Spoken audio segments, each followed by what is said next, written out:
buenas tardes a todos, ¿qué tal? ¿Cómo están? Padres y pedagogos se quejan, nos quejamos, de la excesiva importancia que están adquiriendo las pantallas, las redes sociales entre los adolescentes, quitándoles tiempo y sueño que podrían emplear perfectamente en sus estudios. Pero siempre hay excepciones. Nuestra invitada de hoy, la violoncelista mexicano-polaca Anna Komusinski, quien debuta aquí en Francia interpretando el primer concierto para violoncelo de Saint-Saëns, estoy seguro que no puede perder tiempo con pantallas.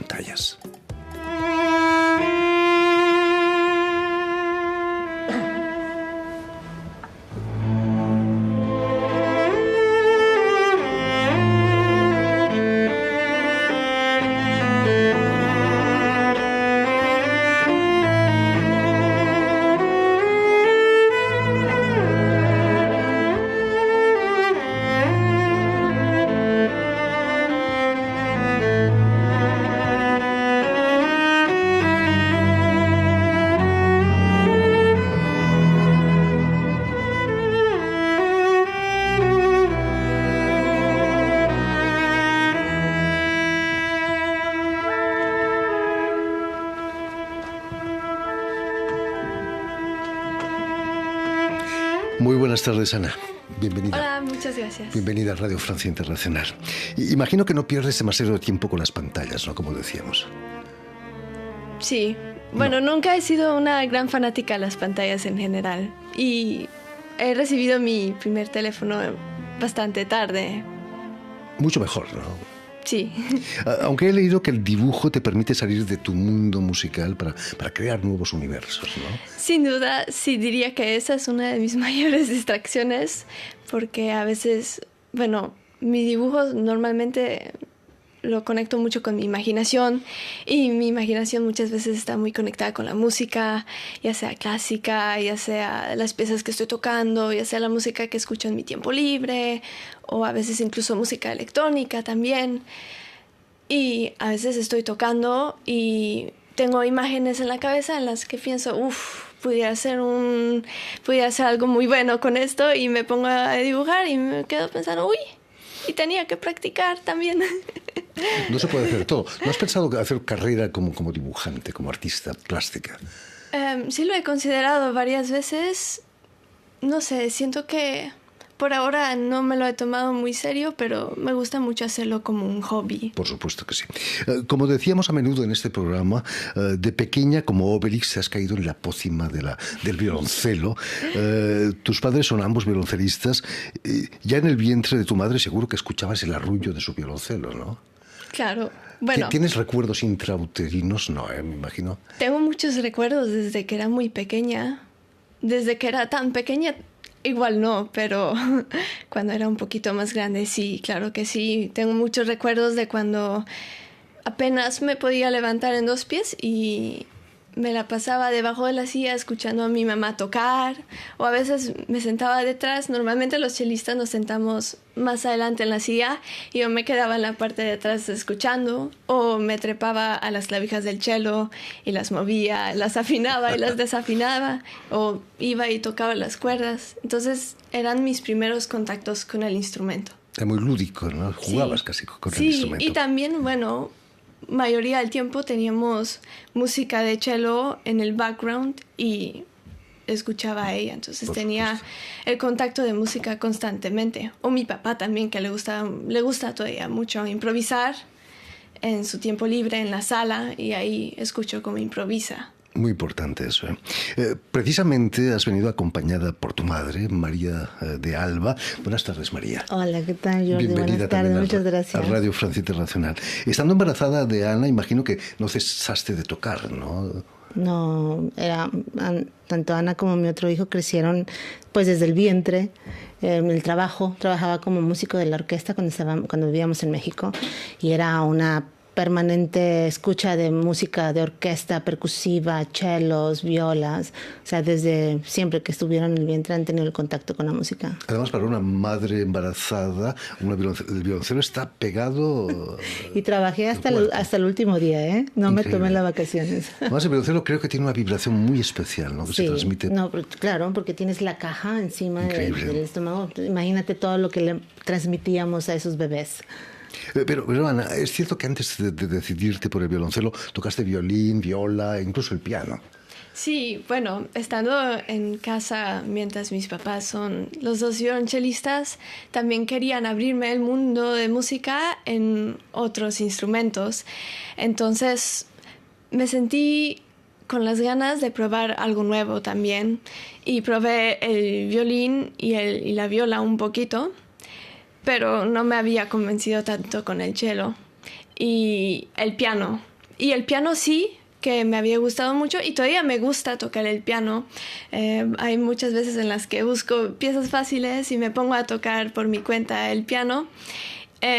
Pero sin duda no me lo he tomado tan serio como el cello. El cello me ganó. El piano siempre es importante, ¿no? Para la armonía, para ciertos acordes, ¿no? Sin duda, sí. Para todo. Es muy efectivo para todo. Hay gente que no le gusta el violín en absoluto, que son alérgicos casi al violín, ¿no? Bueno, diría que yo, por ejemplo, tengo oídos muy sensibles en general. Por ejemplo, cada vez si pasa la ambulancia en la calle, procuro taparme los oídos porque soy muy sensible. Entre ellos los sonidos agudos muy fuertes o agresivos. Sí. Soy muy sensible. No eres la única.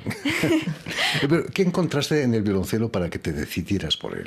Quizás la influencia paterno-materna. Diría que el instrumento fue lo que me convenció. El sonido que tiene, también el rango de la octava en la que está no es ni tan alto ni tan bajo. Tiene bajos profundos, llenos de sonido y también puedes llegar bastante alto con el instrumento. Por supuesto. Y también el sonido es, para mí, muy parecida a la voz. Y la voz humana, ¿eh? Es como mi segunda voz. Por supuesto que sí. María, ¿cómo reaccionaste cuando Ana se decide por el violoncelo? Imagino que te hizo muy feliz, ¿no? ¿O no? ¿O te causó cierta inquietud? No. En general, digo, nunca lo planeamos. Nunca planeamos de que nuestros hijos se convirtieran en profesionales o que Ana me dijera, mamá, me voy a volver chelista profesional. Yo creo que fue muy lúdico todo porque además nosotros de ser músicos de orquesta somos profesores del método Suzuki, que es un método muy noble donde enseñamos a tocar el instrumento del cello a través del juego, a través de canciones repetitivas. Y así fue como creció Ana y Mateusz. Cuando llegó Ana, la edad tenía 7, 8 años, cuando nos dijo, mamá, yo me quiero convertir en una chelista profesional solista. En su momento dijimos, bueno, qué lindo, sí, qué bonito. Pero ya veíamos que a partir de entre los 7 y los 10, ella ya era, básicamente había llegado a un nivel todavía más alto que nuestros alumnos, que eran adolescentes en aquel momento. Y sabíamos que teníamos que movernos, como ha hecho muchas familias en este mundo. Y fue cuando decidimos mudarnos de México a Madrid. Por supuesto. Ana, ¿cuál es el secreto de esa precocidad en el violoncelo? Quizás el trabajo o también quizás el ambiente en el que te mueves. Es un poco difícil de decir. Yo creo que por ejemplo, ¿cuántas horas trabajas al día, por ejemplo? Bueno, depende ahora mucho también de las actividades que tenga durante el día. Por ejemplo, hay días en los que tengo muchas actividades durante el día y es un poco difícil encontrar el tiempo. A veces tengo que quedarme hasta tarde en las noches practicando, pero intento hacer alrededor de unas 5 o 6 horas. También depende de las piezas con las que estoy trabajando. El problema es que a menudo se compara a los grandes solistas con los deportistas de élite, pero la música no es un deporte, ¿no? No se trata de tocar más rápido que otros. Depende en el sentido de que, por ejemplo, en mi punto de vista, cuando comparamos la música y un deporte, diría que más bien se aproxima más en el sentido de que tenemos que entrenar constantemente. Igual el aim que tenemos es diferente, también porque es un arte y metemos un poco más de sentimientos que... Por supuesto, es la expresión que cuenta. Exactamente, ¿no? Exactamente. Vienes a Europa para completar tu formación. Durante 7 años, ¿fue duro para ti dejar el México donde naciste para instalarte en la patria de tu padre, creo, ¿no? Primero en Madrid, pero luego en Polonia también. Fue una etapa muy interesante y muy impactante para mí, sin duda. Difícil no sé, yo creo que era pequeña y era muy inconsciente de muchas cosas, pero era definitivamente un cambio muy grande e impactante en el sentido de que había viajado al otro lado del mundo y empecé a ver el otro lado hermoso que tiene el mundo y empecé a explorarlo más que nada. Y mi mente se abrió completamente. Para mí, yo desde las primeras semanas que estuve en Europa, mi visión se abrió completamente. Empecé a ver el mundo en un modo muy diferente y cada día, obviamente, sigo creciendo y aprendiendo muchísimas cosas nuevas que trae la vida. Ana, vas a debutar como solista con solo 13 años, allí en Polonia, con la orquesta Lublin. ¿Qué recuerdos te quedan de ese concierto? Imagino, ¿estabas nerviosa o emocionada quizás? Estaba muy emocionada, sin duda. Bueno, como cada un concierto viene con sus energías y pues, es un momento en el que uno sale y da todo de ellos, ¿no? Entonces, pues obviamente ha sido una experiencia en la que he estado muy emocionada. Quizás uno a esa edad está menos nervioso que cuando somos más adultos, que nos estresa todo. Sin duda, con el tiempo, bueno, también he crecido, he cambiado y me he vuelto más consciente de muchas cosas. Y obviamente podemos tender a estar más nerviosos o incluso al revés. Depende mucho del día, depende mucho de cómo uno se siente, depende de muchas cosas. Está claro. María, ¿cómo te sentiste en ese... No sé si asististe al concierto. Sí, claro, por supuesto. Para ti, ¿cómo se siente una madre cuando su hija sube al Everest con esa facilidad? Fíjate que ese debut que tuvo Ana con la orquesta de Lublin, de Lubelska, Filarmónica Lubelska, fue muy interesante porque cuando ella bajó del primer ensayo general que tuvieron, bajó en lágrimas. Ella tenía 13 años y me decía, mamá, es que lo que yo acabo de sentir, dice, no lo había sentido nunca. Y fue extraordinario, ella estaba tocando Elgar, cello concierto, fue extraordinario tocar con la orquesta. Su papá y yo sabíamos que ella era para el escenario, pero esa experiencia que tuvimos fue impactante, porque fue cuando nos cayó, ahora sí, el 100% de que realmente ella era no solamente un músico chelista, sino un artista en el escenario. No voy a olvidar esa vez en la que fuimos a comprar verduras y fruta y comida después del ensayo, que fue el primer ensayo. Me acuerdo entrar a la tienda con mi instrumento y estaba temblando de la emoción. Precisamente, la emoción es un motor que se alimenta con los otros músicos también y con el público, ¿no? Sobre todo hay un intercambio. Y también tocar con orquesta es muy diferente. Había tocado muchas veces antes de esa experiencia con pianistas, ¿no? Con pianistas, en dúos, en cuartetos, pero cuando uno está con la orquesta tocando solo, es muy diferente. Se me figura mucho el mar. Es como surfear encima del mar. Y tienes el mar acompañándote contigo. Fantástico. Claudio Abbado decía que hay que tocar juntos, ¿no? Eso es una maravilla, claro, la música sí. de cámara. Además, imagino que tocas mucho música de cámara, ¿no? Sí, y debo admitir también me gusta mucho. Es diferente al mundo solístico porque es más teamwork, trabajas más en equipo con otros músicos, pero tiene una esencia, diría que es más íntimo. Volvamos al concierto de este domingo con la orquesta de Vannes en la Bretaña francesa.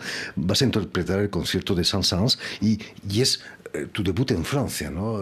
¿Qué relación tienes con Francia? ¿Relación? ¿Qué relación? ¿Cómo sientes Francia para tocar aquí?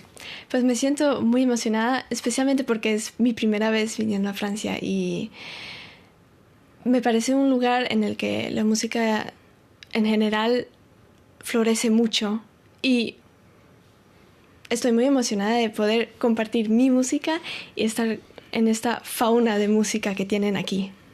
Además, no es la primera vez que tocas el concierto de Saint-Saëns y estás tocando en la cuna de Saint-Saëns, ¿no? En Francia. Ya. ¿Es importante para ti ese concierto? Claro que sí. Cada un concierto es una oportunidad para poder hacer mejor y aprender nuevas cosas. Cada una experiencia es diferente, cada una orquesta es diferente y con cada una se pueden hacer muchas cosas. Y cada una vez es aprender más. Por supuesto, hablando de eso, ¿cuál es el repertorio que estás explorando, por ejemplo, para el futuro? Bueno, ahora mismo estoy aprendiendo el concierto de Dvorak, que es una pieza monumental, es una pieza increíble. Diría también una que tiene muchas emociones y también tiene una historia muy bonita por detrás y la estoy disfrutando mucho. Tchaikovsky, ¿no? Quizás las variaciones rococó. Ah, sí, de hecho sí, ya las he tocado y diría que es una pieza muy pispireta. También. Había un chico que las tocaba, se llamaba Rostropovich, creo, sí, con claro, otro sí. chico, Karajan, Herbert von Karajan. No eran malos esa gente. Otro chico también. En fin, si tienen la suerte de pasar este fin de semana en Bretaña, en la Bretaña francesa, no se pierdan el concierto de la Orquesta de Cámara de Vannes con la violoncelista Anna Komusinski como solista del concierto de Saint-Saëns. Muchísimas gracias, Ana, por haber estado con nosotros. Mucho éxito aquí en Francia. Muchísimas gracias también, María. A ti muchísimas gracias por la invitación. por tu oficio de madre. Gracias. Permíteme también que dé las gracias a Julián Leng y a Adrián Turó, quienes se han ocupado hoy de la realización del programa, y también saludar a nuestros telespectadores, porque también los tenemos, que nos siguen en toda América, desde Chicago hasta la Patagonia, pasando por México, por la Ciudad de México, gracias a una cadena que se llama UCL, un canal latino, y una red también que se llama TAL, que reúne televisoras públicas y universitarias de toda América. Y a ustedes, muchísimas gracias por su atención y les damos cita para una nueva edición de El Invitado de Radio Francia Internacional.